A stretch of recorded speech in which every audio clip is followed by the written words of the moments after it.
The first myth is the following: immigrants' integration courses and tests contribute to integration. Since the 2000s, an increasing number of European countries has adopted obligatory language and country knowledge requirements for immigrants. Integration courses, integration tests, integration contracts are only but a few examples of the civic integration policies.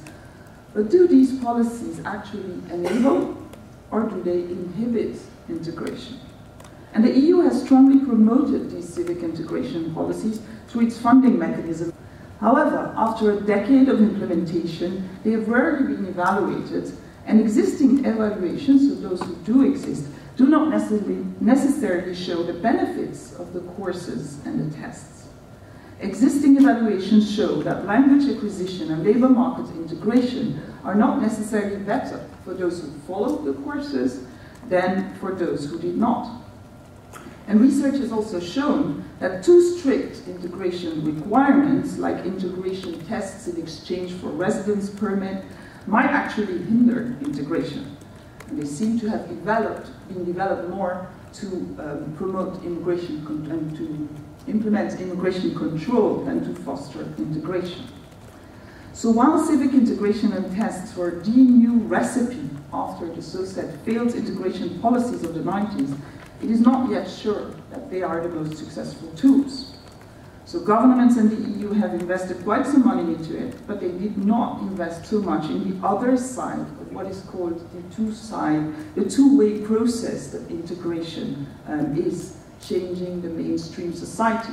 You might have followed as many language courses and vocational training as you wanted. If then the employer doesn't hire you, this will not help. Let us now come to the second myth, which built a bit further on the first one. Do inclusive integration policies stimulate integration? Well, the link between inclusive integration policies and positive integration result is not so straightforward. Belgium, my home country, is an illustrative example. It is a country with rather inclusive policies and figures among the top countries of the most inclusive policies in the Migrant Integration Policy Index. But integration results are poor. The ethnic labour market gap is big, and the ethnic gap regarding to educational attainment is also high. Why is that so? Because so much more influences integration than integration policies alone.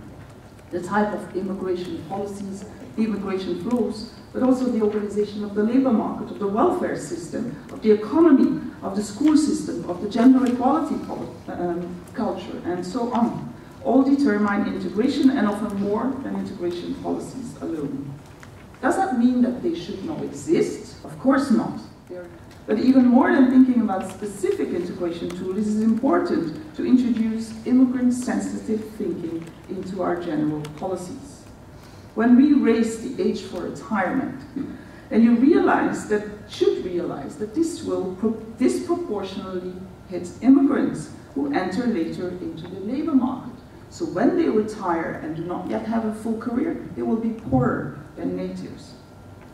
When you raise the price for childcare, you have to think that this hits the employment rate of women in general more, and even more of immigrant women. So if at the same time you develop specific labour market programs, integration programs for migrant women, you neutralize their effect when raising the price for childcare. So no, and I regret that very much, inclusive integration policies alone do not necessarily lead to integration or equality. However, it is possible, I believe, to foster equality by increasing our immigrant-sensitive thinking in our general policy design. The last myth, and I'll be very short on that one, is the following. Labour market integration works out better for highly skilled immigrants than for lowly skilled immigrants. All, of course, depends on how you define better, but it is not necessarily so. Data show that the ethnic employment gap, namely the difference in employment rates between immigrants and natives, in OECD countries is larger for highly skilled immigrants than for lowly skilled immigrants. This indirectly shows that discrimination happens more for the desired jobs and less for the 3D jobs, the dirty, dangerous, and demeaning jobs.